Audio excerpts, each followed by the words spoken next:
Our topic today is point set topology. We'll get to that. Let's start by reviewing some of the basic operations we'll be using with sets. Given two sets, A and B, one defines their union and their intersection. The union of A and B is the set of all elements in A or in B. This is, of course, an inclusive OR, so the union includes everything that is in both A and B. The intersection of A and B is the set of all elements in both A and B. We also have the difference, A minus B. It's the set of all elements in A, but not in B. It's useful to note that we have two distributive laws in set theory. Union distributes over intersection, and intersection distributes over union. This is a little different from ring operations where we have multiplication distributing over addition, but addition does not distribute over multiplication in general.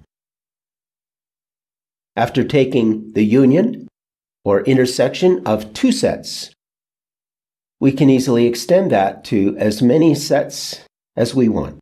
For finite unions, writing A union B union C is clear, but for infinitely many sets, we need some different notation.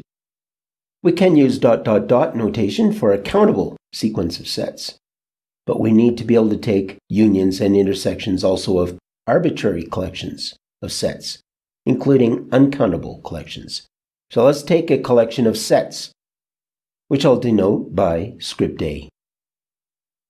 Now, a collection of sets is just a set of sets. So if I call it a family of sets or a collection of sets, that's really only for clarity, it's still just a set of sets. And if I use script letters for families of sets, again, that's just for emphasis. Obviously, we have a set of sets, set of sets, etc. Then we can't keep coming up with new fonts every time. The sets in my family may or may not be given to us with indices. If we have been given an index set I for the sets in our family, I can make use of that to give another way to write the family of sets. So it's the set of all A sub I, as I, little I, ranges over the index set, capital I. The union of the family of sets is the set of all elements that are in some member of the family, which is to say in at least one member of the family. If my family has an index set, that gives me another way to write the union. Then, of course, I can talk about the intersection of any family of sets. It's the set of all elements which belong to every set in the family. Some very important rules for these operations, which are a kind of reformulation of the distributive laws, actually, are De Morgan's laws. Think of X as some kind of universal set. It can't be the set of everything because that wouldn't be a proper set, but think of X as some large domain like all the real numbers. Then think of X, take away A, X minus A. Think of that as like the complement of A, at least inside X. With that language and my caveats, we can paraphrase De Morgan's laws by saying the complement of a union is the intersection of the complements. Similarly, the complement of an intersection is the union of the complements. This is all very analogous to what happens in logic, where the negation of a universally quantified statement is the existentially quantified negation of the statements. And similarly with universal and existential reversed. For example, to say that not everyone has been paid means there exists a person who has not been paid. To say that there does not exist a person who has been paid means that everyone is waiting to be paid. From calculus, or even before, you have heard of open and closed intervals. Later in calculus, you might have talked about more general open and closed sets in the reals, in R2 and in R3. We need to highlight these definitions because open and closed sets are the most basic notion in topology, which gets heavy use in analysis. We start with open balls, which in one dimension are just open intervals. Given a real number u and a positive number delta, we denote by b delta of u the open ball of radius delta centered at u. This is the same thing as the open interval of radius delta centered at u. It's an example of an open neighborhood of u, and we call it the open delta neighborhood of u. Now, a subset u of the reals is called open if every point of u is inside one of these open intervals contained in u. The following says exactly the same thing. A subset of the reals is open if and only if it is a union of some family of open intervals. Not every open set is an interval, but every open set is by definition simply a union of some collection of open intervals.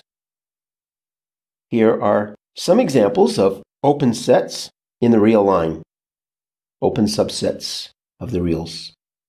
Take a moment to convince yourself that each of these is open. It satisfies the definition above. Well, I have two definitions, so check both forms in each case and make sure you understand why these sets are open. Pause the video to do this. And note especially that the empty set is open. You can see that because each of its points satisfies some condition. Doesn't matter what condition, because when you start saying any set in the empty set, well, that's going to be vacuously true because there are no points in the empty set. Moreover, if you take an empty collection of open intervals, then its union is the empty set. So, once again, that must be open. Now, the flip side of open is closed. A subset of the reals is closed if its complement is open. Again, pause the video to convince yourself that these examples truly are closed sets. Check this fact against our definition. Why is the empty set closed?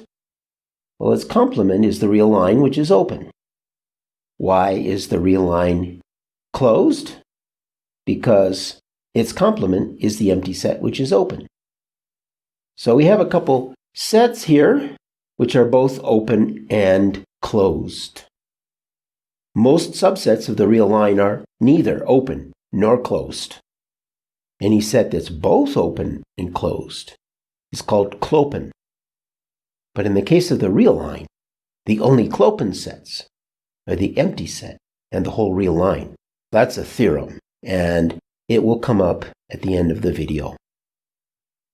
But first, we need to think a little bit more about open and closed sets. The first important property of open sets is that any union of open sets is again open.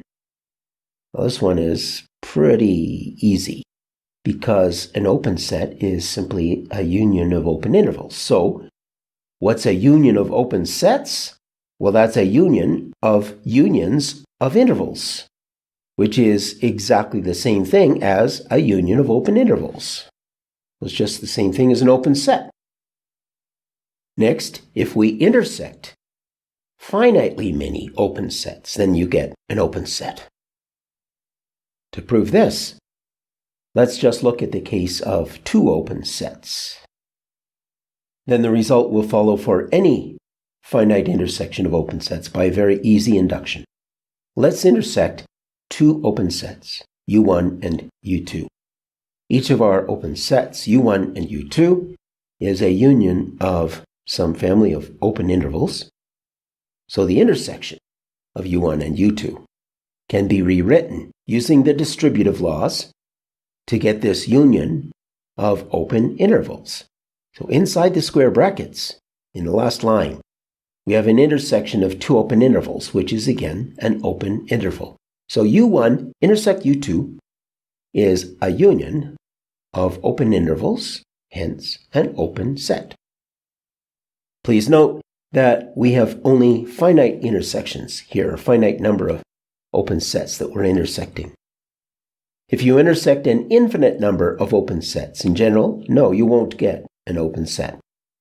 So I'm showing you an example here, a counterexample.